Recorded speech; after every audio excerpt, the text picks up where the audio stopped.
मगर वो विद्या केवल मत संजीवनी विद्या शुक्राचार्य के पास थी, उसके पास और कहीं गई नहीं। जो देवताओं के गुरु थे, देवताओं गुरु बृहस्पति थे, देवताओं के गुरु शुक्राचार्य थे, कोई अलग बात। और ये कृत्या या यक्षिणी साधना कि आप जो चाहे वह जीवन में मिले और हरदम ऐसा बेताल जो हमारे पास रहे और जो काम कहूं वह करे, ये गुरुनाथ के पास विद्या थी। और यह अद्भुत विद्या थी। इस विद्या का मैंने जीवन में उपयोग किया है, उसके फोटोग्राफ्स मेरे पास हैं। जब हिमालय में रहा तो मेरे पास कभी 2000 थे, कभी 3000 रहे, कभी 5000 रहे, कभी 4000 रहे, कभी 10,000 भी हुए। 10,000 का उन हिमालय में, यदि आप भी आज मानसरोवर गए हो, आप में से कोई या गया हो या किताब पढ़े, उसमें निखिलेश्वरानंद धाम लिखा हुआ है बीच में, चीन के बॉर्डर पर। अब चीन हो गया हो, जहाँ भारत और चीन के बॉर्डर है, उस भारत के बॉर्डर में, चीन के बॉर्डर से कम 500 गज पहले एक निखिलेश्वरानंद धाम है वहां। और आज भी जो भी मानसरोवर जाता है वहां गर्म खिचड़ी मिलती है, ओढ़ने को कंबल मिलते हैं। जब तक मानसरोवर जाते हैं कंबल उनको दे देते हैं, वापिस जब आते हैं तो उनको कंबल लेते हैं, तो रास्ता वही है। आज भी वहां उनको गर्म और याक, वहां गायें होती नहीं, याक का दूध आज भी उनको पीने को मिलता है। और वहां पर बैठ करके साधना की थी, वह जो बेताल साधना जो की थी वो वहां की थी मैंने, क्योंकि वह स्थान की दृष्टि से उपयुक्त था। और गोरखनाथ को सामने स्पष्ट करके साधना की थी, जैसे एकलव्य ने द्रोणाचार्य की मूर्ति बना करके साधना संपन्न की। मूर्ति बनाई, द्रोणाचार्य ने कहा कि मैं तुम्हें शिष्य नहीं बना सकता, कि धनुर्विद्या तुम्हें सिखाऊंगा नहीं, क्योंकि द्रोणाचार्य में कपट था, धूर्तता थी, एक मक्कारी थी। और उसने कहा कि अगर मैं एकलव्य को सिखा दिया तो अर्जुन सेकंड में आ जाएगा ग्रेड में, अर्जुन को श्रेष्ठतम रखना चाहता हूं। और उसके लिए एकलव्य ने कहा कि मैं आपका शिष्य हूं और आप मुझे ज्ञान विद्या सिखाइए, मैं भील हूं। उसने कहा कि तुम योग्य नहीं हो। तब तक कुत्ता भौंका तो एकलव्य ने तीर उठाए और 11 तीर एक साथ फेंके और कुत्ते के मुंह में 11 तीर एक साथ चले गए। उसने कहा और कोई परीक्षा देनी हो तो आप देख लीजिए। अब कुत्ता बोल नहीं सकता, आप क्या चाहते हैं? द्रोणाचार्य अवाक रह गए। उसने कहा बिना गुरु बने अगर ये सिद्धि है तो ये तो अर्जुन को तो समाप्त कर देगा, बहुत मुश्किल हो जाएगी। उसने कहा तुमने सीखा कैसे? एक साथ 11 तीर चलाना, एक साथ अचूक निशाना, मुंह में जाना, तो कुत्ता मरेगी नहीं और मुंह बंद हो जाए, ये तुमने कहां से सीखी? गुरुदेव आपसे ही सीखी। मैंने तुम्हें देखा नहीं, तो फिर आज मैं नहीं देखा, मगर आपकी मूर्ति मेरे घर में है, मेरे आश्रम में है, मेरे स्थान पर है। मैंने आपको गुरु मान करके चीज सीखी है, क्योंकि आप धनुर्विद्या के श्रेष्ठतम गुरु हैं। और उसका पाप उसने कहा कि ठीक, अगर ये तुम्हें गुरु दक्षिणा ला, यहां इन्होंने कपट किया, तो आप गुरु हैं, आप जीवन मांगिए। चीज क्या मांग रहे हैं? आप मांगिए मैं कटार भाव के आपको जीवन दूं, मैं शिष्य हूं आपका, आप आज्ञा दीजिए, अपने आप को बेच करके भी मैं आपकी पूरी करूंगा। तो अंगूठा ले दो, तो बिना अंगूठे से तीर चल नहीं सकता, अंगूठा तो लगेगा ही, खींच देंगे, हर उंगली नहीं कर सकता, तो मैं अंगूठे ले लेता हूं।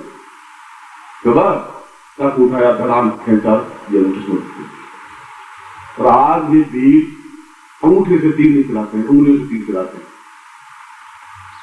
उनका गुरुदेव मैं समझ रहा हूं कि आपने मेरा अंगूठा मांगा है और मैंने सहर्ष दिया है, मेरे मन में किसी प्रकार का कोई भ्रम नहीं है। मगर आज मूर्ति, मिट्टी की मूर्ति बना करके रखी है, मैं धनुर्विद्या में पारंगत होकर दिखाऊंगा और मैं इसकी श्रेष्ठतम विद्या ज्ञान प्राप्त करूंगा। और इसका जो गलत काम किया गुरु ने, उसका पाप उनको यो भोगना पड़ा कि महाभारत युद्ध में उनको अपना सिर कटाना पड़ा। द्रोणाचार्य एक राजा ने उसका सिर काटा, जब उनको बताया गया क्या फर्क था आता नरोगा कुंजरोगा। और द्रोणाचार्य जैसा उस दिन उसने तूफान मचा दिया महाभारत में, जो भी सामने आया मार दिया। उसने कहा कि आज एक भी पांडव बच नहीं सकता अर्जुन, आज द्रोणाचार्य बहुत तेज जोश में, आज तुम नहीं बच पाओगे अर्जुन, तुम तो मामूली चीज हो, तुम्हारे गुरु तुम्हारे सामने है और द्रोणाचार्य तुम बचेंगे, एक भी चीज नहीं बचेगी, 500 पांडव आज मर जाएंगे। अर्जुन का महाराज प्रश्न आज कुछ करना पड़ेगा। उसने कहा कि द्रोणाचार्य के वेग को हम नहीं रोक सकता, मैं भी नहीं रोक सकता। उनका वेग आज तूफान है, अंधकार है, अंधेर है। इनकी जिस जल से बह रहे हैं उसके चारों तरफ जहां बढ़ रहे हैं उस तरफ पांडव समाप्त होते जा रहे हैं। और उसमें उनका पुत्र अश्वत्थामा था और जो से अश्वत्थामा हाथी का नाम भी था। और कृष्ण ने संकेत किया भीम को कि ये सामने जो आ रहा है क्या है। उसने कहा अश्वत्थामा, उसने कहा अश्वत्थामा। कृष्ण से एक कूटनीति खेली और उसने गदा फेंकी और अश्वत्थामा खत्म हो गया, वह हाथी। और लोग चले अश्वत्थामा मारा गया, मेरे अश्वत्थामा को मार दिया, अश्वत्थामा को मार दिया। और द्रोणाचार्य का जिस मेरा पुत्र मर जाएगा उसमें युद्ध नहीं करूंगा। द्रोणाचार्य ने सुना और उसने कहा कि अश्वत्थामा मर कैसे गए, मैंने विद्या सिखाई है। और वो उसने कहा कि साथ लेकर के चलिए और युधिष्ठिर के पास, धर्मराज के पास जाइए, वहां मुझे कंफर्म होगा। फिर वो अपने युद्ध, महाभारत में बड़ा युद्ध हो रहा था। कृष्ण ने कहा कि धर्मराज आपको आज बोलना पड़ेगा, तुम अश्वत्थ नहीं बोल रहे हो, अश्वत्थामा को मारा है। अब मारा है, अश्वत्थामा को मारा है, आपके नाम पे अश्वत्थामा बोलना पड़ेगा। आज आप और हम कुछ बचेंगे नहीं, क्योंकि उनको वैताल सिद्धि प्राप्त है और ये वैताल के माध्यम से समाप्त कर रहे हैं। द्रोणाचार्य में ताकत नहीं है, वो हमें ज्ञान तुम्हें नहीं दिया इन्होंने, और वो वैताल समाप्त करता जा रहा है। तो उसने कहा धर्मराज क्या अश्वत्थामा समाप्त हो गया? मैं अर्जुन की बात तो नहीं मान रहा हूं, मैं और किसी की बात नहीं मानता हूं, तो मुझे बताओ कि वास्तविकता क्या है। तो धर्मराज जोर से बोला अश्वत्थामा आता है, फिर धीरे से बोला नरो बात मंजूर होगा, हाथी था या मनुष्य था ये मैं नहीं कह सकती। और अश्वत्थामा आता और द्रोणाचार्य ने तीर उठा के धनुष उठा के नीचे रख दिया, अपना मुकुट उतार के नीचे रख दिया। एकदम से हाहाकार मच गया और एक राजा उठा, विराट का राजा, और उसने सिर काट दिया धराम द्रोणाचार्य। और नहीं काटते पांडव नहीं बच सकते थे, मगर वह द्रोणाचार्य ने वहां जो छल किया था उस छल का फल उनको भुगतना पड़ा। वहां आप झूठ छल करेंगे मिट नहीं सकता। और वैताल ने कहा कि, और मरते मरते द्रोणाचार्य ने कहा कि वैताल ये कैसे हो गया? उनका महाराज आपने छल किया, मैं तो आपके साथ में था, मैं फिर भी मैं आपके सिर को लेके जा रहा हूं। उनका सिर और शरीर मिला नहीं, वैताल उनको लेके गया। वो जीवन पर्यंत वैताल उनके साथ में रहा, उनका कार्य किया, असंभव से असंभव कार्य किया।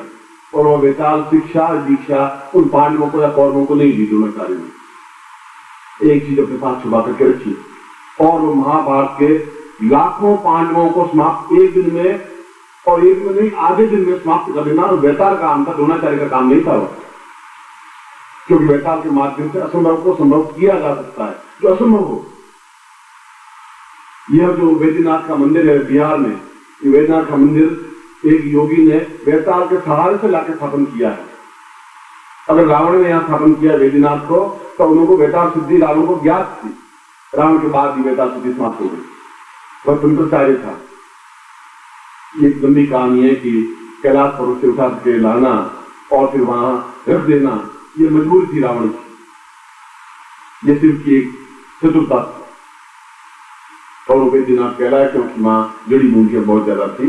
अगर बिहार में आप जाए तो वैद्यनाथ द्वादश ज्योतिर्लिंगों में से ज्योतिर्लिंग थे। वह वैताल सिद्धि के माध्यम से पूरे कैलाश पर्वत को उठा करके ले आया। किसने कहा मैं रावण के साथ नहीं चलूंगा? उसने कहा आप, मैं कैलाश पर्वत पे उठा के ले चलाऊंगा। तो तुम्हें ताकत है? मुझे ताकत है क्योंकि मैंने वैताल सिद्धि प्राप्त की है। भगवान चुप रह गए, मौन रह गए, कोई सामने चारा नहीं। और उसे पूरे पहाड़ को, कैलाश को उठा करके लाके खड़ा कर दिया, रख दिया। हनुमान को सिद्धि प्राप्त थी और पूरा द्रोणगिरी पर्वत उठा करके ले आए। ये कौन सी जड़ी बूटी संजीवनी हमें मालूम नहीं, राम आप देख लीजिए, इसमें से जड़ी बूटी आप निकाल लीजिए, इस पहाड़ को उठा के ले आए। जो असंभव काम हो वह जीवन में जीतना, सफल होना और कोई सहायक होना, ये जरूरी। ये सहायक केवल वैताल साधना के माध्यम संभव है, क्योंकि भूत साधना भी करते हैं, भूत भी सहायक होते हैं। प्रेत भी सहायक होते हैं। आप भूत को अपनी वस्तु के नौकर को रखते हैं, वैसे भूत को भी नौकर रखिए। नौकर तो फिर भी धोखा दे सकता है, भूत आपको धोखा नहीं दे सकता, वो आपको बराबर सहायता करेगा। और इस गोली का असर कई भूत साधना करते हैं, भूत को सिद्ध करते हैं। जब मैं बड़ा लंबा समय हो जाएगा, जब मुझे भूत साधना करनी पड़ी सुनसान में रहते हुए, तो एक बावड़ी थी। बावड़ी कहते हैं कि सीढ़ियां थी बहुत ज्यादा, फिर अंदर पानी होता है। यहाँ पर बावड़ियां, पहले बावड़ियां खुदाते थे, तालाब होते थे, कुएं होते थे, बावड़ियां होती थी। बावड़ियां का मतलब बहुत गहरे में पानी होता था और सीढ़ियां होती थी। कुएं में पानी छूटे जाता है, उसमें उतरा जाता है। उस बावड़ी में मैं रोज सुबह 3 बजे स्नान करने चला जाता था और उसमें भूत साधना कर रहा था। भूत को सिद्ध करना यानी भूत को कंट्रोल करना, नियंत्रण करना। आप तनख्वाह देकर नौकर को नियंत्रण करते हैं, उस भूत को नियंत्रण करने का मतलब है कि वो हमारा काम करे। और उसमें जाता था 3 बजे सोता, तो बावड़ी के पेट नीचे की सीढ़ियों पर 3-4 सीढ़ियों ऊपर एक आदमी चादर ओढ़े हुए सोया हुआ। तो मैंने सोचा कोई साधु होगा, सोया होगा। जंगल का समय, जंगल की शाम, मैं उसके पास में से स्नान करने के नीचे उतरा। मैं समझा 4 बज गए, उसमें बचे थे एक्चुअली 2:30 बजे थे। और 4 बजे के बाद में भूत वगैरह कम दिखाई देते हैं। तो जो ही मैं उसके पास निकला, वो उठा एकदम से जगह चल पड़े, जैसे मार ना हो। ये कैसे हो गया? शरीर में ताकत था, अदृष्ट था, ऐसा कमजोर नहीं था। और सन्यासियों के शरीर अष्टपुष्ट होते ही न कोई चिंता, न कोई टेंस जैसा कोई चीज है ही, बाद में बना टेंशन। खाया पिया हुआ कैसी तुम्हारी जो गाँव अच्छा था, भीख मांग के दिया कटोला, अरे घी लाता नहीं लाता, दूध मक्खन लाओ, बस तुम्हारा बस अच्छा मक्खन खाना, छाछ वाछ, भोजन से गदास आ रहा हूँ, पहले घी पी लीजिए, ऊपर ढक्कन देने के लिए 1 आध रोटी खा लीजिए, घी बाद में निकले। सन्यासी का यही पहले, आपको भी यही सलाह दे रहा हूँ, 1 रोटी लास्ट में खानी चाहिए, जिससे घी कहीं बात चल के नहीं वापस।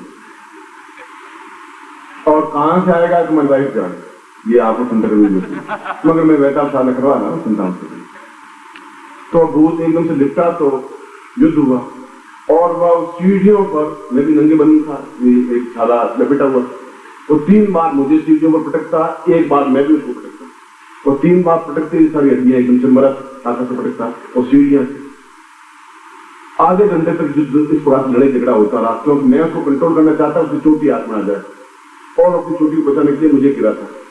फिर क्षण ऐसा आया कि 2 बार हुआ मुझे गिरा था, 1 बार में गिरा था। फिर करीब 3:30 बजे एक ऐसा समय आया कि 1 बार हुआ, 1 और 4 बजे आखिर उसको 3 या 4 बार पटका और 1 बार में पटका, फिर 4 बार 5 बार पटका, और फिर उसकी चोटी हाथ में आ गई। उसने एकदम से कहा कि आप क्या चाहते? मैं अब क्या चाहूँ सर, हड्डियां तो दूर कर दी, 1.5 घंटे तक तुमसे युद्ध करता रहा, चाहूँ कि अब ये चाहूंगा कि तुम मेरे कंट्रोल में रहेगा, और कुछ नहीं चाहूंगा। ये साधना वादना हो गई पूरी, और जोर से खेलता और चोटी हाथ में आ गई। उसने कहा मैं आपसे वचनबद्ध होना चाहता हूँ, मैं वचनबद्ध है कि तुम 5 साल मेरे वक्त में रहोगे, 5 साल जो मैं आज्ञा दूंगा तुम काम करोगे। तो कहा मैं आज्ञा पालन करूंगा, मैं ये मंत्र बोलूंगा तुम्हें आना पड़ेगा, तो मैं आऊंगा। जो 2-3 वचन देते हैं वो साधना में लिए, और मैं डुबकी लगाई, स्नान किया, और फिर अगर 5 साल तक वह जो भी कार्य सौंपा उसने किया। और फिर पास में गांव था, और एक बहुत अच्छे बड़े ब्राह्मण थे, उनके घर गया। उनके क्या हुआ, आप बहुत छिल गए? उसने कहा तो हल्दी में दूध डाल के पिला मुझे पहले, बाकी छोड़। तो महीने भर को दूध हल्दी में डाल के पीता रहा, तब वापस हड्डियां ठीक ठाक हुई। मुझे भूत को कंट्रोल तो किया ही, 5 साल तक उसको भी पूरी जिंदगी का नाम बचाया, छोड़ा एक नहीं। कोई काम नहीं हो तो तुम तो खिलाए नहीं जा, या पेट पे चढ़नी चाहिए तो पेट पे चढ़, क्योंकि जो ही काम करके ला आगे काम बताता हूँ। काम को सौंपना पड़ता है, खाली भूत बैठ नहीं सकता। और काम को रजाइयां लेकर रजाइयां ले जाएगा, और बोलिए चादर ले आएगा, कहीं से स्टोर करके ले आएगा। मीठे के डब्बे ले आ तो मीठे की दुकान से उठा के ले आएगा, मीठे दुकान से डब्बे तो से भी डिब्बे दिखाई दे रहे, रोता रहेगा, अपन मीठे खाते रहेंगे, हमारे क्या फिर से खाते हम खाते, वो झींकता मैं चिंता करता भी नहीं सन्यासी जीवन में। उसको यही कहता है, सारे दूसरे गुरुओं के जो सन्यासी थे वो रात को छुट्टे, हमारे 2-2 कंबल रजाइयां ओढ़ के सोते, वैसे से दौड़ दौड़ के मेरे पास आते, मुझे आपको गुरु बनाना चाहता हूँ। मुझे वो मैं राजा मुझे क्या तकलीफ है, वो आश्रम खाली हो जाता है, वो गुरु खाली होता है। तो उन्होंने स्वामी सत्यानाश हो गया, तो मेरे साथ सिस्टम को ले गया, मैं ले जा नहीं रहा हूँ, मैं तो इनको ले जाएगा हलवा खिला रहा हूँ। शाम का तो मिठाई के डब्बे जा भैया खूब। अब ये नहीं कहाँ से रहना है, तो बम्बई से ला कहीं से ला रहे हैं खिलाने किया संन्यासों ये भी किया। और फिर उसका प्रायश्चित करने के लिए उसका दुकानदार का घर करना वो भी पड़ा, ये वापस उनकी गुल्डों पे पैसे चले जा रहे वो भी किया। खैर लंबी कहानी है। और भूत प्रेत पिशाच से भी ऊपर एक बैताल होता है, और आप मिलकर जिसकी कहानी सुनी तो बैताल की भी कहानी सुनी होगी। और उसको गोरखनाथ से उन्होंने बैताल दीक्षा ली, बैताल साधना सिद्ध की, और उनके पास महीने भर रहा, उनके चरण दबाए। और गोरखनाथ में पहली बार विक्रमादित्य को उस बैताल साधना को दी, बैताल सिद्धि को दी, क्योंकि वह जीवन में